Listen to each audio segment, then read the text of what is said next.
मुर्गा आ रहा है, जल्दी का ड्रामा शुरू कर। भाईजान रोकी रोकी। जी की मसला है? भाईजान असि रस्ते च आ रहे हैं। भाई मेरी यकदम तबीयत खराब होगी, मेहरबानी करके सानू हॉस्पिटल तक ले चलो। तू परेशान ना हो, मैं 11 बाई ते कॉल करना, हुणे सरकारी गड्डी आवेगी, इत्थे दवाई नहीं देवणगे, ठीक हो जाएगा। अगर ना ठीक होया इन्हू हॉस्पिटल ले जावणगे। और भाईजान इनदी बड़े बड़े डॉक्टरां कोल तबीयत ठीक नहीं हुंदी, सरकारी हॉस्पिटल कई बारी लेके गए, इनदी तबीयत ठीक नहीं हुई। आ पिंड दे नजदीकी एक डॉक्टर हैगा, ओंदे कोल इनदी तबीयत ठीक हो जांदी। कमाल है, ऐसी बीमारी केड़ी वड्डे वड्डे डॉक्टरां को सरकारी कोल नहीं ठीक हुंदी, तां निक्के डॉक्टर को ठीक हो जांदी। मैनूं तां लगदा है ड्रामा करदा पिया। इनदी इन्नी तबीयत खराब होई गई, तैनूं लगदा है ड्रामा करदा पिया। तू नहीं जाना ते नाल जा यार। चलो ठीक है, मैं नहीं ले जांदा, तुसीं आ जाएगा किसी नाल। और भाईजान अगर नजदीकी डॉक्टर हैगा, ओनू इनदी बीमारी दा पता लग्या खड़ा है, ओ दवाई देंदा ते ठीक हो जांदा। 2-3 महीने मसला ही नहीं बनदा। यार तुसीं किसी होर दी ले लै जे हेल्प, तेन चुक के लै जा, मैं नहीं ले जांदा। भाईजान उनदी हालत है देखो, बंदा ही बंदे दे काम आंदा, मेहरबानी करो भाईजान। है ते इनदी वाकई हालत सीरियस हुई पई। चलो रब तरसी कर लेने। ठीक है, बिठा इनू मगर। आजा भाई मेरा।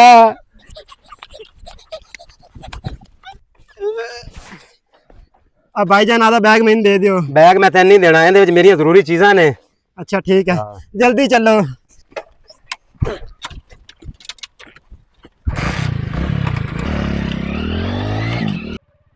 भाईजान जल्दी जल्दी टोरी चलो, भाई तबीयत ज्यादा खराब हुई खड़ी। थानू घनी काल है ना, तो टोर ते भाग जाओ। मैं बजाई तो जाना है, इस तो ज्यादा चलता ही नहीं है। भाईजान तुझ तो गुस्सा ही कर गए जे, थोड़ा तेज टोरी चलो। पागल इंसान, बजाई तो मैं अगे जाना, होर किन्ना को बजावा। भाईजान रोकी रोकी रोकी। हुण की मसला है? भाईजान इदू ज्यादा सफर है, इदू थोड़ा सफर है, आप इदू लगे चलने हैं।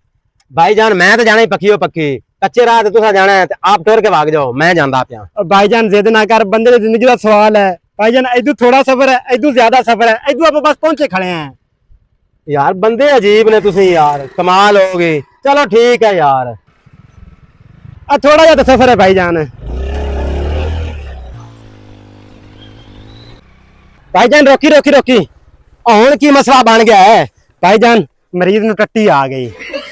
अब भाईजान जिसले इन्हें मसला बनता है, विच ही टट्टियां करदा ते बहुत बड़ी आंदी। जल्दी कर जल्दी, इहनू थले ला, मक्की टट्टी करा के लिया।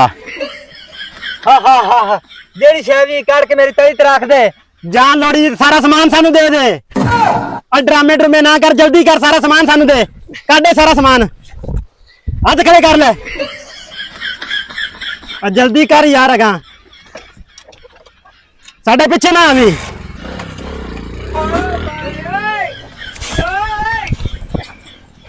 जा थोड़ी रड़ी होवे के लै, तू तो लिफ्ट दे के राज लै खां। ये मैनू पहले ही पता लगदा पिया भी ये ड्रामा करदे पे ने।